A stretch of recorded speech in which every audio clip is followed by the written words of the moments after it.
presidente. Senhor senador Telmário Mota, também quero cumprimentar aqui o nosso senador João Capiberibe, que foi o autor da indicação dessa sessão solene em homenagem aos povos indígenas, nosso senador Randolfo, sempre aqui presente na sua competência, jovem, mas com certeza mostrando uma competência muito grande. Quero saudar também o senador Raupp, o presidente da FUNAI, Flávio Chiarelli, que eu quero cumprimentá-lo. Tivemos a oportunidade de ter 2 audiências e quero aqui de público manifestar que fiquei muito bem impressionado.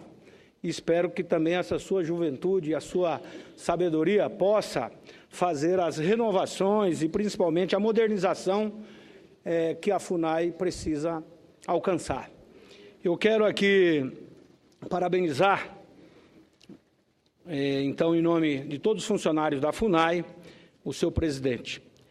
Eu fiquei muito feliz de ver aqui, Piracunã, a sua fala, parecendo um sábio político usando aqui essa tribuna. Porque no momento de crise que vive o país, o que mais nós entendemos ser necessário é exatamente as suas palavras finais. Não adianta quebrar, adianta dialogar. E hoje nós vivemos uma crise, eu que estou aqui no Congresso Nacional há 24 anos, agora indo para o 25º, primeiro ano como senador, nunca vivi uma crise como o Brasil vive. Uma crise acumulada, que é uma crise econômica e também uma crise política. E nós entendemos que o caminho para que essa crise seja debelada é exatamente isso, o diálogo. Então, mais uma vez, o índio vem aqui dar aula no Congresso Nacional. Eu sei do sofrimento que todos vocês, ao longo do tempo, passam. Falou aqui da questão da saúde, né? Resolveu-se mudar aquilo que estava funcionando razoavelmente bem.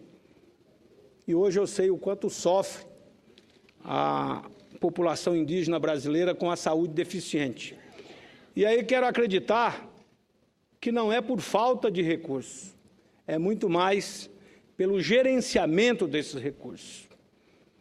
O desperdício que às vezes acontece administrado por nós, os brancos. Eu, na campanha,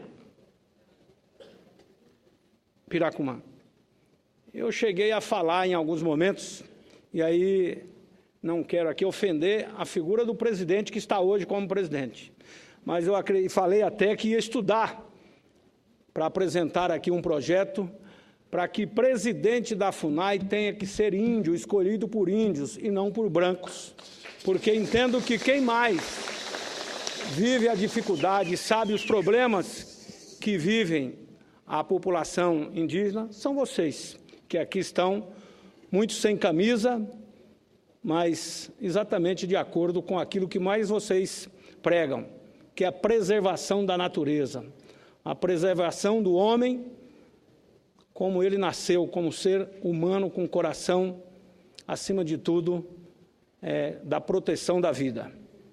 Quero aqui cumprimentar também o Neguinho Trucá, cumprimentar o Davi, que representam aqui as várias etnias, e lá do meu estado, saudar, como você saudou, o Raoni e o Megaron, que são 2 grandes caciques reverenciados pelo mundo todo.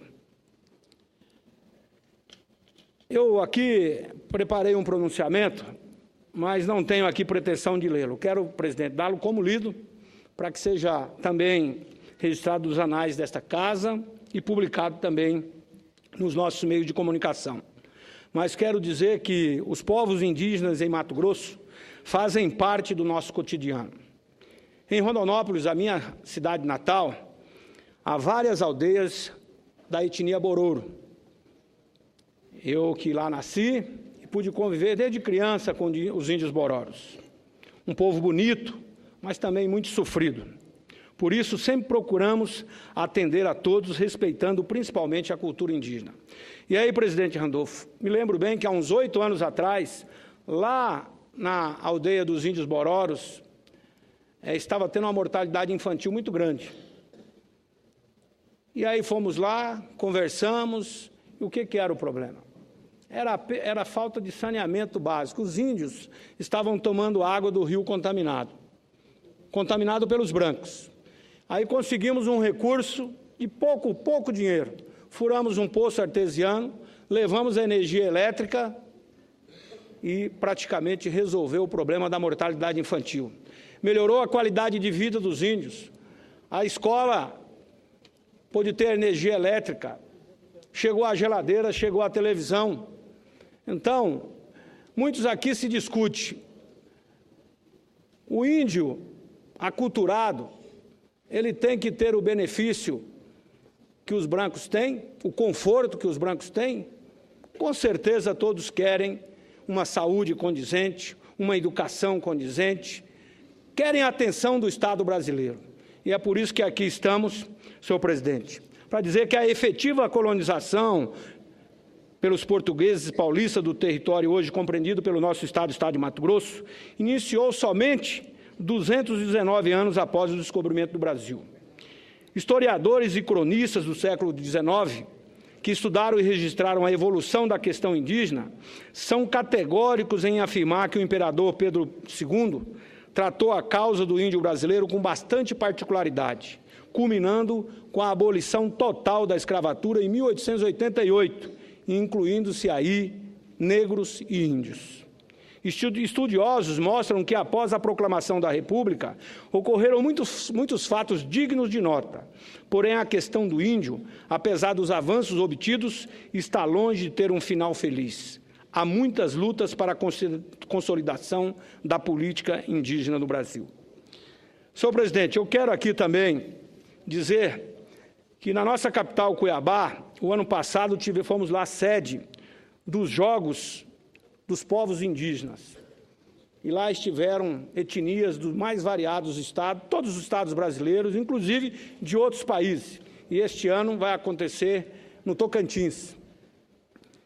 E eu quero dizer que essa também é uma iniciativa que a gente tem que apoiar, porque é uma forma que as etnias, a população indígena pode mostrar para o mundo a existência do índio com a sua cultura e com a sua força no Brasil.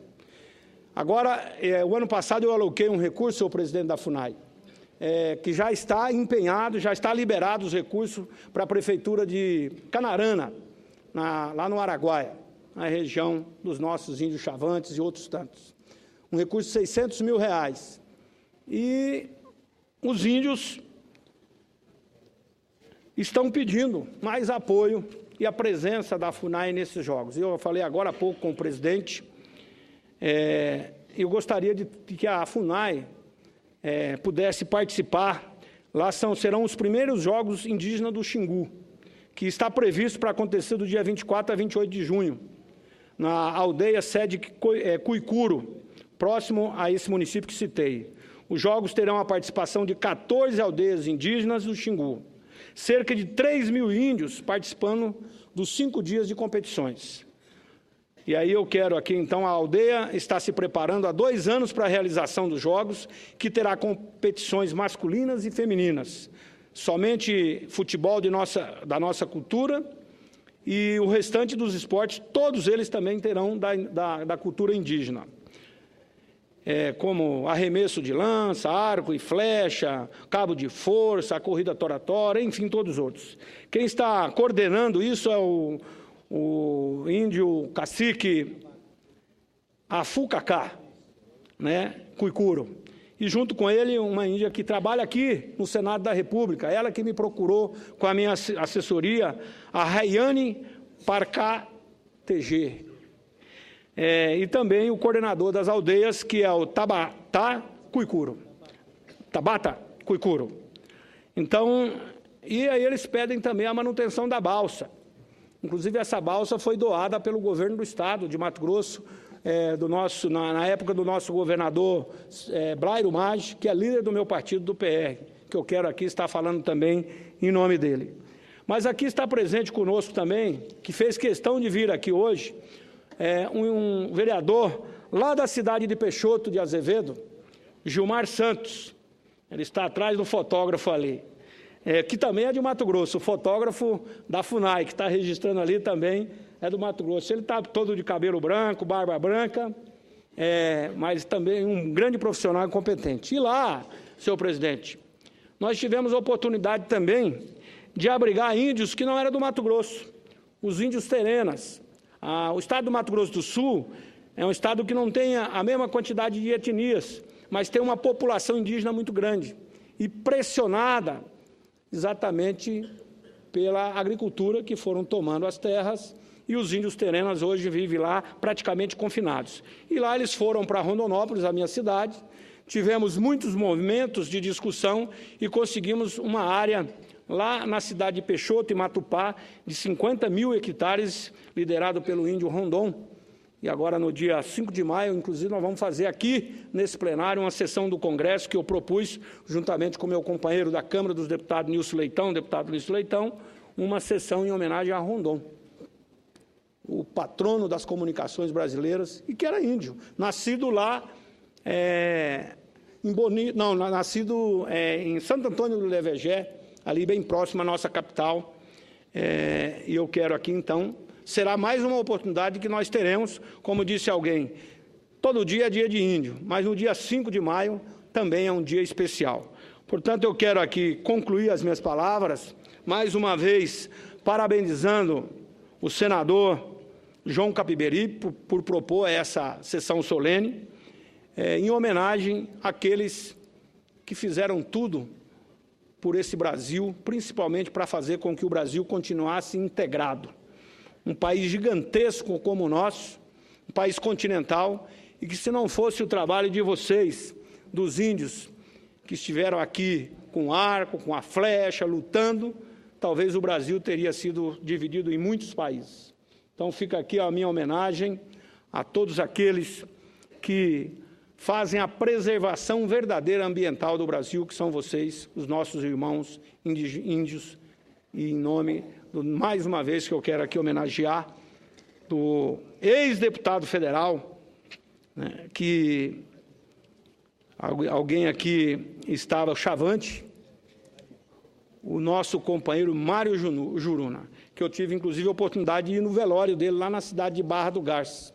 E, por incrível que pareça, senhor presidente, só tinha eu de autoridade pública do Congresso Nacional. Mas fiquei com muita honra, porque pude representar o Congresso Nacional na época, numa cerimônia simples, mas em homenagem a um que marcou a época aqui com o seu gravadorzinho, porque ele dizia, eu tenho que gravar, porque a conversa do branco tem que ser gravada para provar que ele falou. Então fica aqui as minhas saudações, felicidade e parabéns a todos.